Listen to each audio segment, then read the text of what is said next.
Right bulletin లో మరో breaking చూస్తున్నాం. భద్రాచలం దగ్గర గోదావరి ఉగ్రరూపం దాలుస్తోంది. ఇక రెండవ ప్రమాద హెచ్చరిక కూడా జారీ అయింది. ప్రస్తుతం నీటి మట్టం 48 అడుగులకు చేరుకుంది. ఇక 11,44,507 క్యూసెక్కుల నీరు దిగువకు విడుదల చేస్తున్నారు అధికారులు. లోతట్టు ప్రాంత ప్రజలందరూ కూడా అప్రమత్తంగా ఉండాలంటూ అధికారులు హెచ్చరిస్తున్నారు.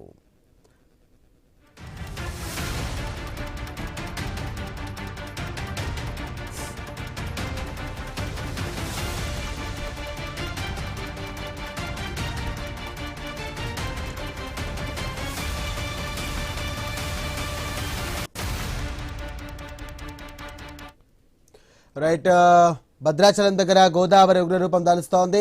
రెండవ ప్రమాద హెచ్చరిక కూడా జారీ అయింది. ప్రస్తుతం నీటి మట్టం 48 అడుగులకు చేరింది. 11,44,507 క్యూసెక్ల నీరు దిగువకు విడుదల చేస్తున్నారు అధికారులు. లోతట్టు ప్రాంత ప్రజలందరూ కూడా అప్రమత్తంగా ఉండాలంటూ అధికారులు హెచ్చరిస్తున్నారు. ఇదే అంశానికి సంబంధించి మరిన్ని డీటెయిల్స్ అంశానికి మా ఇన్పుట్ ఎడిటర్ నవీన్ సిద్ధంగా ఉన్నారు. నవీన్, మనం చూడొచ్చు భద్రాద్రి కొత్తగూడెం జిల్లా భద్రాచలం వద్ద గోదావరి అయితే పరవళ్లు తొక్కుతుందని చెప్పుకోవచ్చు. దాదాపుగా ఇప్పటికే 48 అడుగులు చేరుకోవడంతో కూడా గోదావరి నీటి మట్టం ప్రస్తుతానికి రెండో ప్రమాద హెచ్చరిక అధికారులు జారీ చేశారు. మూడో ప్రమాద హెచ్చరిక చెరువులో కూడా వస్తున్న పరిస్థితి కాబట్టి దాదాపుగా 53 అడుగులు చేరితే మూడో ప్రమాద హెచ్చరిక కూడా జారీ చేస్తామని కూడా అధికారులు చెప్పారు. ఈ రోజు సాయంత్రం కల్లా అంటే సాయంత్రం 7-8 కల్లా కూడా మూడో ప్రమాద హెచ్చరిక దాకా కూడా గోదావరి ప్రభావం కొనసాగుద్దని చెప్పేసి కూడా అధికారులు చెప్తున్నారు. ఇప్పటికే సిడబ్ల్యూసీ సంబంధించిన అధికారులు ఒక అంచనా వేస్తున్న సిచ్యువేషన్ కనపడుతుంది. ఎగువలో పడుతున్నటువంటి భారీ వర్షాల నేపథ్యంలో పూర్తిగా వరదలు వస్తున్న పరిస్థితి కనపడుతుంది.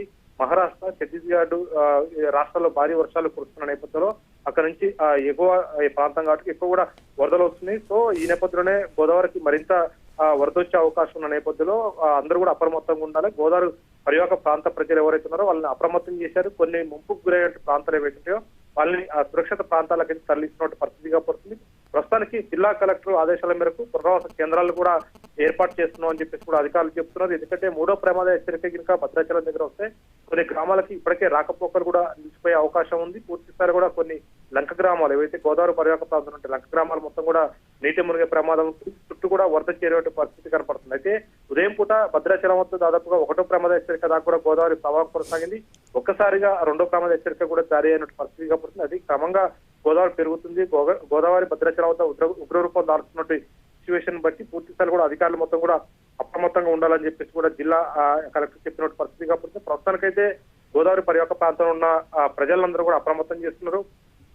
పూర్తి స్థాయిలో కూడా కొన్ని లంక గ్రామాలను ఖాళీ చేయాలని చెప్పేసి కూడా అధికారులు చెప్పినట్టు పరిస్థితి కాబట్టి ఎట్టి పరిస్థితుల్లో గోదావరిలోకి అంటే పడవలు వేసుకొని చేపల వేటకు కానీ ఇతర కార్యక్రమాలు ఏవి కూడా పోకూడదు. గుడి దగ్గర కూడా భద్రాచలం గుడి వద్ద కూడా ఇప్పటికే బ్యారికేడ్స్ పెట్టినట్టు పరిస్థితి కాబట్టి వచ్చేటువంటి భక్తులు ఏదైతుందో పుణ్యస్థానాలు ఆచరించడానికి గోదావరిలో దిగుతారు కాబట్టి ఎట్టి పరిస్థితుల్లో గోదావరికి దిగొద్దని కూడా చెప్పేసి అక్కడ పోలీస్ ఫోర్స్ కూడా పెట్టారు. భారీ ఎత్తున కూడా బ్యారికేడ్స్ కూడా కట్టినట్టు పరిస్థితి కాబట్టి గోదావరి భద్రాచలం వద్ద పరవలు దొక్కుతున్న నేపథ్యంలో అందరూ కూడా అప్రమత్తంగా ఉండాలి. వచ్చే భక్తులు కూడా చాలా జాగ్రత్తలు తీసుకోవాలి. ఎట్టి పరిస్థితుల్లో గోదావరిలోకి దిగొద్దని కూడా చెప్పేసి కూడా అధికారులు సూచన చేశారు. అదేవిధంగా పోలీసులు కూడా అక్కడ భారీగా బందోబస్తు ఉన్న పరిస్థితి కాబట్టి పూర్తి స్థాయిలో కూడా గోదావరి పెరిగే అవకాశం ఉంది. ఇంకా మూడో ప్రమాద హెచ్చరిక దాకా దాదాపుగా 53 అడుగుల దాకా వచ్చే అవకాశం ఉంది కాబట్టి పూర్తిగా మూడో ప్రమాద హెచ్చరిక కూడా జారీ అయ్యే అవకాశం ఉంది. ఇప్పటికే గోదావరికి సంబంధించిన ఉగ్రరూపం దాల్చుతున్న నేపథ్యంలో పరివాహక ప్రాంతాలను మొత్తం కూడా ఆ ప్రజలను అప్రమత్తం చేశారు. ఇప్పటికే అధికార బృందాలను కూడా ఆ గ్రామాలకి పంపించినట్టు పరిస్థితి ఏర్పడుతుంది. కొన్ని గ్రామాలు ఏవైతే ఉన్నాయో కొన్ని గ్రామాలకు అంటే గోదావరి పరివాహక ప్రాంతంలో ఉంటే ముంపు గ్రామాలు ఏవైతే రాకపోకలు కూడా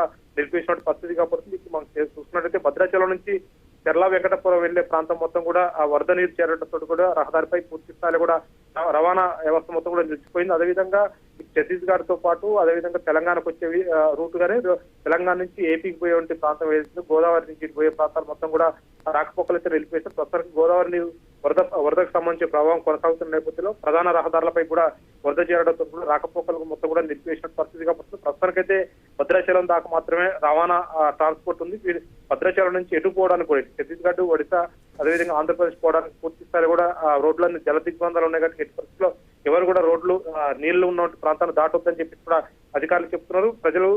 ప్రధానంగా ప్రజలు మొత్తం కూడా అప్రమత్తంగా ఉండాలి. ఎక్కడ కూడా ఎలాంటి అవాంఛనీయ ఘటనలు ప్రాణ నష్టాలు జరగకుండా చూడాలని చెప్పేసి కూడా అధికార యంత్రాంగానికి ప్రభుత్వం కోరినట్టు పరిస్థితిగా పడుతుంది. కూడా వరద పెరుగుతున్న నేపథ్యంలో అందరూ కూడా అప్రమత్తంగా ఉన్న సిచ్యువేషన్ అయితే కనపడతా ఉంది.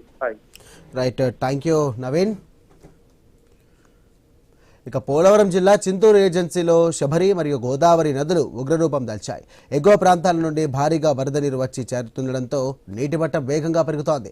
ఇక కూనవరం వద్ద శబరి మరియు గోదావరి సంగమ ప్రాంతంలో గత 24 గంటల్లో నీటి మట్టం 10 అడుగుల మేర పెరిగింది. ఇక జిల్లా కలెక్టర్ దినేష్ కుమార్ అధికారులను